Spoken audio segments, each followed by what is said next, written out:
Welcome back to Yu-Gi-Oh! History with Joe Giorlando. In today's video, Sean and I are going to be playing a Gladiator Beast mirror match from the 2008 national season. So this is technically the same format as Dad Return.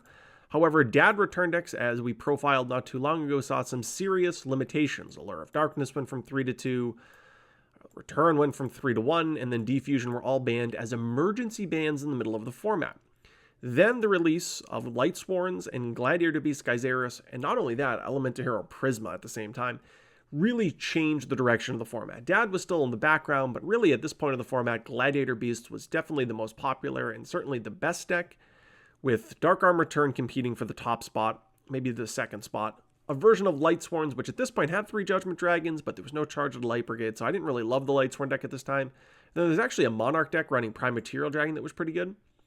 But in terms of this format, Gladiator Beast was definitely the top deck. This is a deck that we're going to be profiling in the very near future. I literally just built the deck today. I just need to find one more Prisma in my stuff, and then I'll be profiling Gladiator Beasts. In terms of the deck choice today, I've decided to make it so that the deck is very representative of what you would find in 2008. I don't really like to try and tweak decks too much, though I did put some preferences in here. I liked Cold Wave. That was a little bit debatable. Some people sided the Cold Waves for the spell-heavy matchups like Dark Armed Return. I actually really like Cold Wave even in the mirror match, so I put 2 Cold Waves in the main deck. I've elected to run both E-Call and Rhoda. Technically, Rhoda was at more than 1, but if you're not running any warriors besides elemental heroes, there's no reason in not running 1 of each, because Mind Crush, although not overwhelmingly popular, was in the format. You don't want your opponent to Mind Crush double Rhoda when you can avoid that by having 1 Rhoda, 1 E-Call. So that's why I have an E-Call and a Rhoda in my deck. The only disadvantage to that is if you activate E-Call, your opponent will know that you're running Rhoda and E-Call, but I actually don't think that that's that big of a deal. My trap lineup is really well suited for the mirror match. I have all chainables the whole way through, either Solemn Judgment, which can be used against Gyzarus, can also be used against Cold Wave, Bottomlesses, which can be used against Bestiari and Gyzarus, Dust Tornado, so on and so forth, all of them.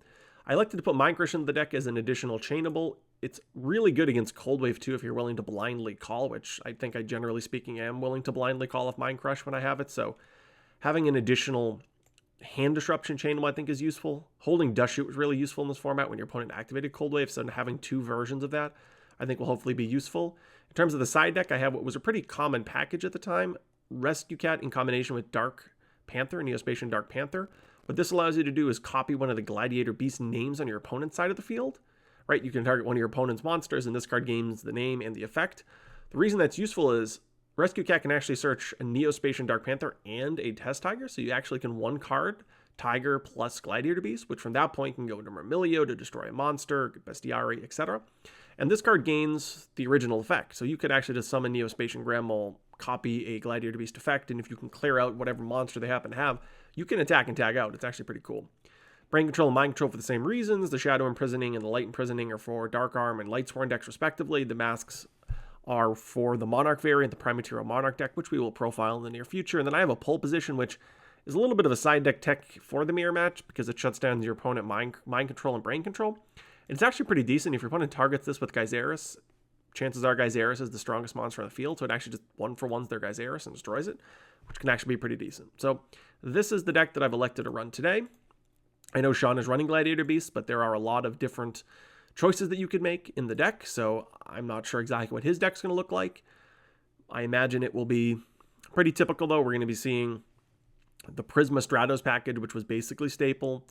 We'll be seeing probably more non-Gladiator Beasts than I'm running. So you noticed I have a 2 DD Crows and a Sangan as my non-Gladiator Beasts. A lot of players included cards like Morphing Jar, Spirit Reaper. I don't really like those cards. Those cards, I think, are really easy targets for your opponent to just attack with something like Secutor. So I've elected not to incorporate those into my deck and really just focus on, if I'm running a non-Gladiator Beast, it's either an Elemental Hero, which is basically a Gladiator Beast, a DD Crow, which I never put on the field, or Sangan, which I can understand in order to have crush card targets. Anyway, let's take a look here at our opening hand. This format has a lot of rules to it, meaning there are certain things that you can and cannot do. Let's see here. I don't know what this is. What does this do? Interesting. I haven't played Dueling Book since they added this thumbs up. I like it, though. I don't have to say K all the time. Sweet. This is an interesting hand. So I do have the Solemn Judgment and a lot of trap spells. I could make pretty aggressive opening turn of summoning Darius, setting all of my back rows. It is totally on the table. The risk there is if your opponent activates Cold Wave and follows it up with Heavy Storm or something like that, it could obviously be detrimental. Or my opponent activates Cold Wave and then just activates it again on the following turn. Bare minimum, if my opponent were to do that, I would at least have the ability to activate something like a Dust Tornado and MST on a back row. If I do set a lot of cards, I think I'm more than likely going to keep the MST in my hand. That way I can use Wing Blast on something if I absolutely need to. And worst case, I could set it off the Dust Tornado. I think it's reasonable to actually make that relatively aggressive first turn play because in this format, the 1700 threshold at Darius is actually pretty good. The highest attack Gladiator Beast is Laquari at 18. I have a Book of Moon and a Wing Blast to deal with that. In addition to that, the other thing to consider, and I don't really have it covered right now, is if my opponent summons Stratos or my opponent summons Prisma, both of which are actually a little bit annoying. The Stratos generates card advantage and also searches a Prisma and then can attack over my Darius. I don't really like Book of Mooning it there. I mean, I might have to. So that's something else to consider, that I could make a little bit more of a passive opening play of just summoning Darius and setting Solemn Judgment, using Solemn Judgment on either the Stratos or the Prisma. I don't really like that, though. So I think I'm actually going to set a lot of my back rows. It might incentivize him to also set a lot of cards in the back row, and then at least I have two chainables with Dust Tornado and MST. So we'll summon Darius, and we will set a good chunk of what we have here.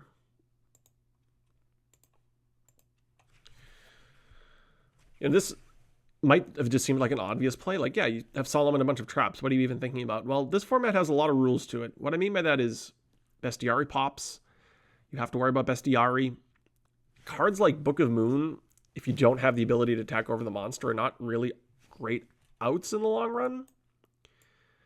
What I mean by that is if your opponent can just whittle you away by getting their Gladiator Beasts through, eventually they're going to get through your back rows if you can't attack over their Gladiator Beasts. So although, yeah, I have two protection trap or spell cards, they're not really permanent solutions to a problem if he was able to deal with my Darius. In addition to that, Gyzerus pops two cards. You have to always be keenly aware that if you're going to invest cards onto the board, you have to worry about that. And honestly, I prefer to keep cards into my hand and start to slowly, see, like, for example, here, this Smashing Ground is really, really good for him because if he summons any Gladiator Beast in his whole deck, if I Book of Moon it, okay, it's still a problem because next turn, I don't have a good solution to it. If I Wing Blast it, it's still not a really great solution because then I have to Book of Moon it that next turn. There's actually a universe here where I Book of Moon my Darius, and then I Wing Blast the Gladiator Beast that he summons. It would obviously take all of my protection cards, but there's actually a universe where I think that might be the correct play. It is a little frustrating, but I think that might be the right play. This Smashing Ground wasn't universally ran, so he's probably running just a tech single Smashing Ground. It wasn't uncommon, it just wasn't staple. I do not have a Smashing Ground or a similar card in my deck. Because see here, if I let this go through, I have to be willing to use a Book of Moon to stop an attack. That's never a good feeling. Or use a Wing Blast to stop an attack, which is also not a great feeling. So it might seem like a weird use of Book of Moon, but because Darius is my only monster, I actually want to protect this Darius. It's not at an all-costs situation. Like if he does something and my only option is to Solemn Judgment, and I'm probably not going to do anything to it. There's also a possibility that he has no monsters, and he was doing this because he's going to be put into an awkward position. We'll see what ends up happening, of course. But this format's all about being put into awkward positions. That's what Gladiator Beasts can do. They put you into really awkward positions.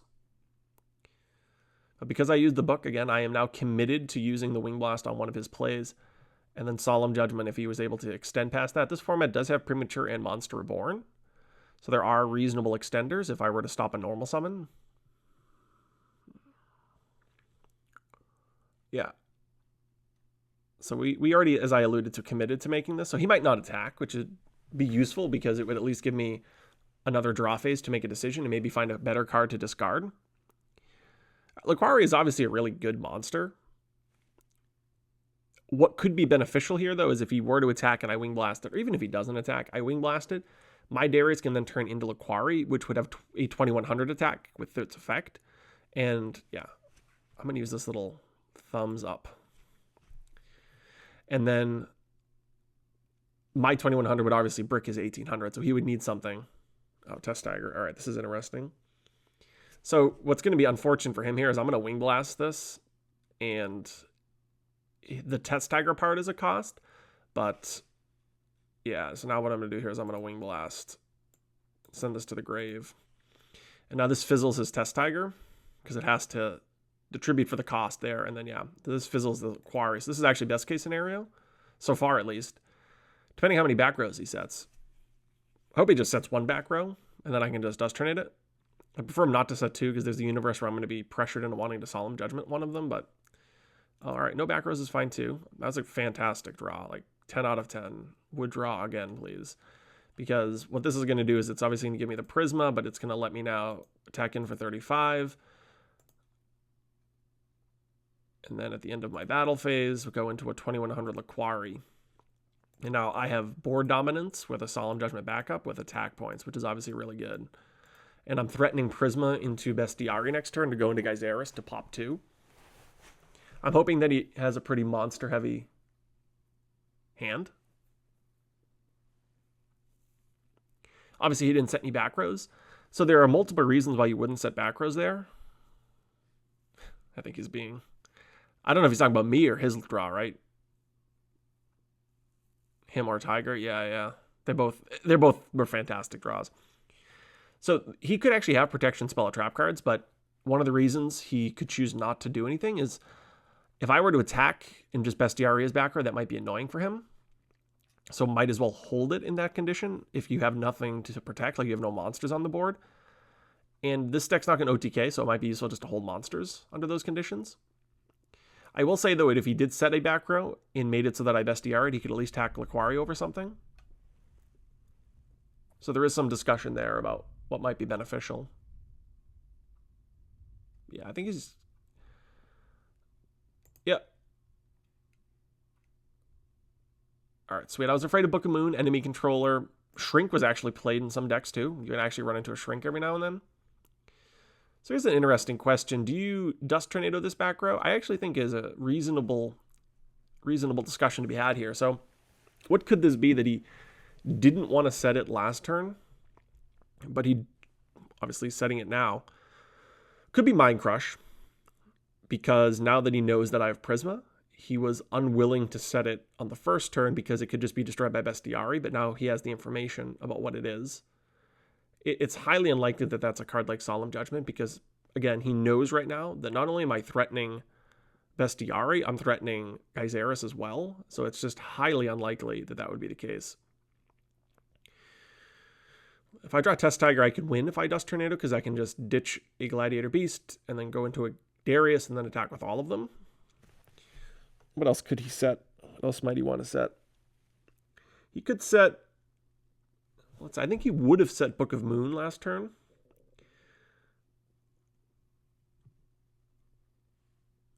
I'm trying to think of what else. It's a good question. Do I really mind if he Mind Crushes this Prisma? If that is in fact Mind Crush? Not really, honestly. So I think I will go to my draw phase. I guess it could be Wing Blast too. Would he have held Wing Blast? I feel like the answer to that is no, because if he had Wing Blast, he would have set it because he doesn't want me to go into the 2100 Laquari. Because it all boils down to the fact that he kept this card in hand knowing that even if I didn't draw that Stratos, I could attack my Darius and go into a 2100 Laquari, and he was drawing just an 1800 Laquari. So whatever this is a card that fits that really small window of cards there, because it can't be Torrential because he would have set it, because he would have just used it when I went into Laquari. It's not an MST or a Dust Tornado because he would have set it because he wouldn't mind me going into Bestiari there because he could just chain it on one of my back rows. It can't be Bottomless because he would have done something, right? He would have just set it because he knew I would have went into Laquari. Can't be, could theoretically be a card like Dust Shoot, but that wouldn't, maybe it is Dust Shoot. Could be Dust Shoot, Mind Crush. So far, those are really the only two realistic options. So I think I'm just going to start my turn, see what I draw. I think here, so first to standby phase. This gives him the chance to Mind Crush. Okay. It could be... there is a universe where it could be Solemn Judgment, and he thinks the only way that he can win is if I go into Geyseris right now. I guess that's a reasonable possibility. So there are a lot of, like I said, rules of this format. So one example here is if I just summon Prisma and then push with both and then pass to him, I've left a Prisma with 1700 attack on the board, and he can attack a Laquari over, kill it, go into a Myrmilio, pop the Laquari, and then he establishes board dominance. So once you establish a monster like Laquari on the field like this, it's actually pretty useful just to keep that as your only monster. So that's one of the decisions that I'm considering right now. I could Dust Tornado the back row, even though we think it's dead. I mean, all of the cards that I think this could be fit a dead card right now, because all of the good ones, the ones that I'm really afraid of, he would have set last turn. But I could go Prisma, ditch Laquari, or Bestiary. Those are obviously the two options. But if I ditch Laquari, I can attack and go into Darius, and I can go into Herc with Heavy Storm and Solemn Judgment.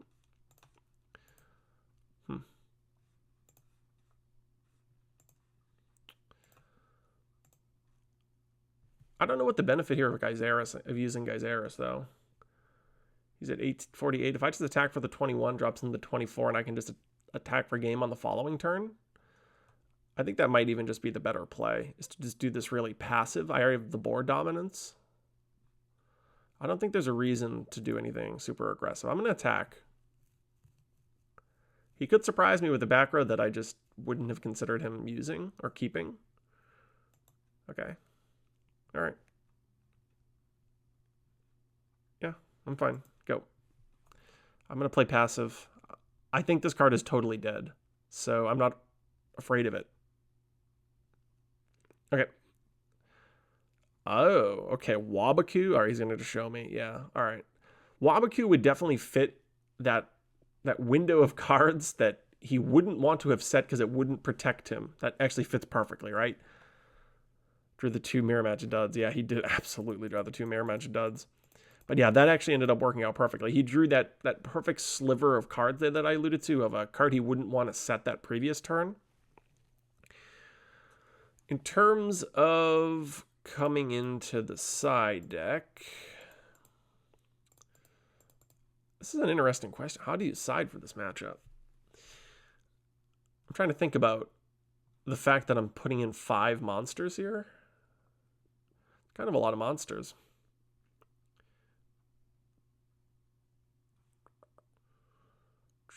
I guess Wing Blast can be sided out, even though it's pretty good. 1, 2, 3, 4, 5, 6, 7, 8 cards I have to bring in. All right, so I got to bring in 8. So a card like Death Shoot is sometimes a card you side out going second, but it's just so good against Cold Wave. I think I'm going to keep it in. I'm thinking about cutting some number of the Prisma engine because my opponent is going to have the DD Crow in their deck. And if you do this swap, it actually stops the DD Crow really well. The possibility of DD Crow, because, yeah, I guess that means we can cut a Darius too. The reason I'm saying that is DD Crow is in the main deck because when your opponent goes Prisma Test Tiger, they go Prisma Send Bestiary, Special Test Tiger switches out the Prisma into a Darius. Darius revives the Bestiary. Go into Geyseris, pop 2, right? That's bread and butter classic Gladiator Beasts. The engine, though, of Rescue Cat and Dark Panther might do a reasonable job, making it so that I can make pretty reasonable pushes without having to worry about my opponent's DD Crow. So I'm going to side deck in this engine, and I'm going to side deck out the Prisma and Stratos engine, and I'm going to shave a Darius there too, because I don't want to have an overwhelming amount of normal summons anyway with this. So I have 1, 2, 3, 4, 5. So those are the 5 here. I talked all about wanting to sign in pole position. I'm over here thinking about not putting it in at all. I think I'll put it in. Let's see here. Crush is even better now that I actually have more darks.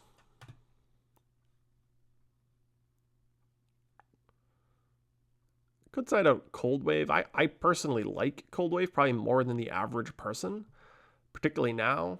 I guess now that I sided out the Prisma engine, maybe the Cold Wave just isn't as good because I can't go the classic is Cold Wave Prisma Test Tiger. That's just game breaking.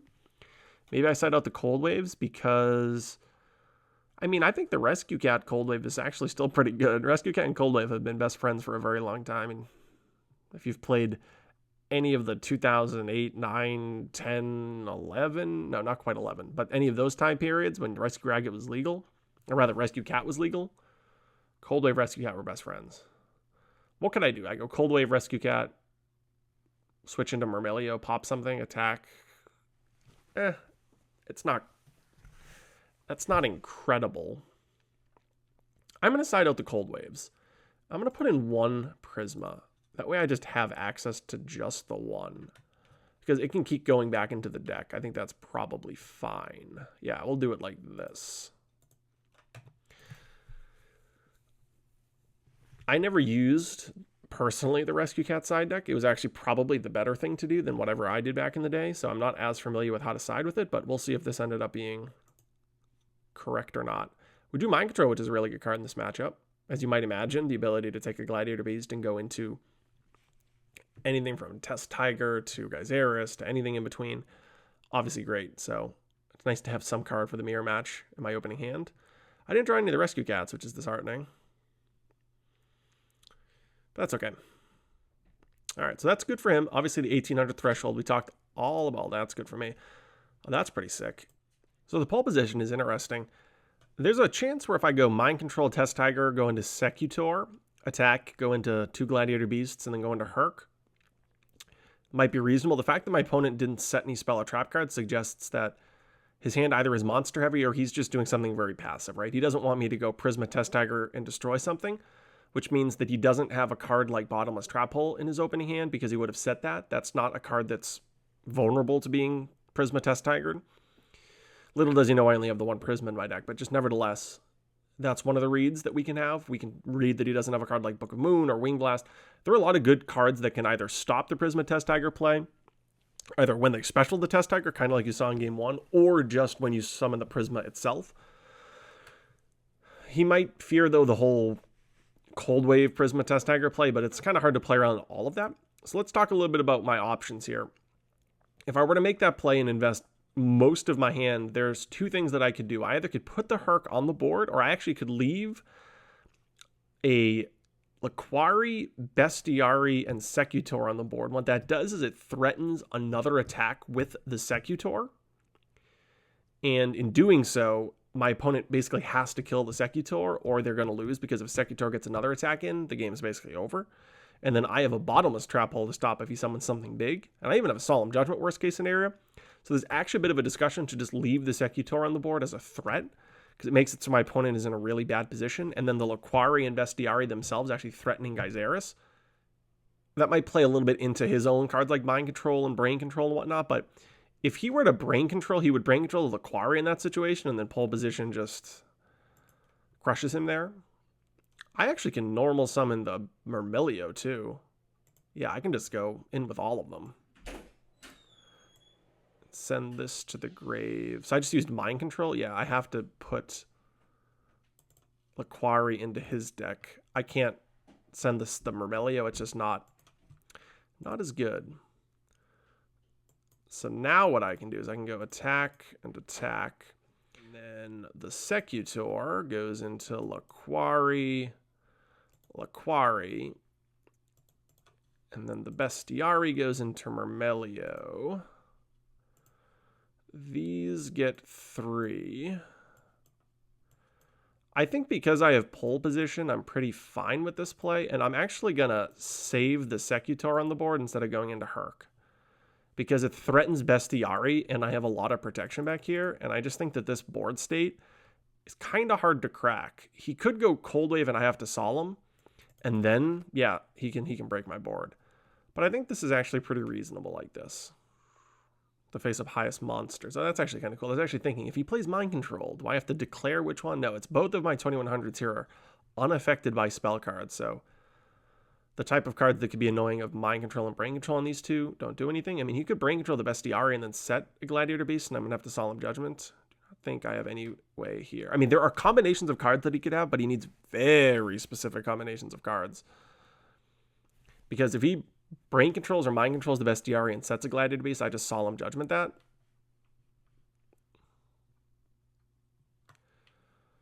If he summons Prisma, I just snap Bottomless. He plays Heavy, I activate Solemn. He basically needed to go something like Cold Wave, Brain Control / Mind Control.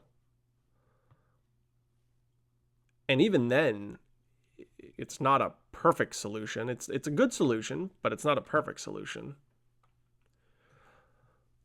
Well, I have to Solemn this, so he actually could get out of this. That's his first step. All right, well, he's going to do all of the things that I didn't want.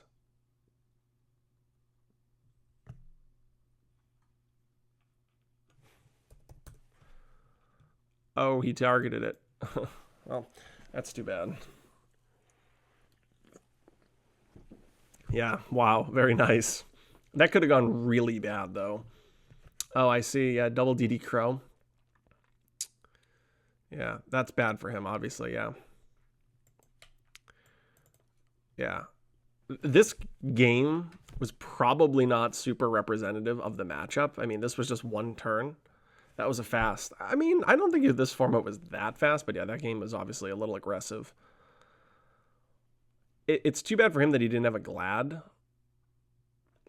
If he had a Gladiator Beast, then he could have taken the Bestiary instead of Glad and probably actually just beaten me, which was probably the downside of what I did.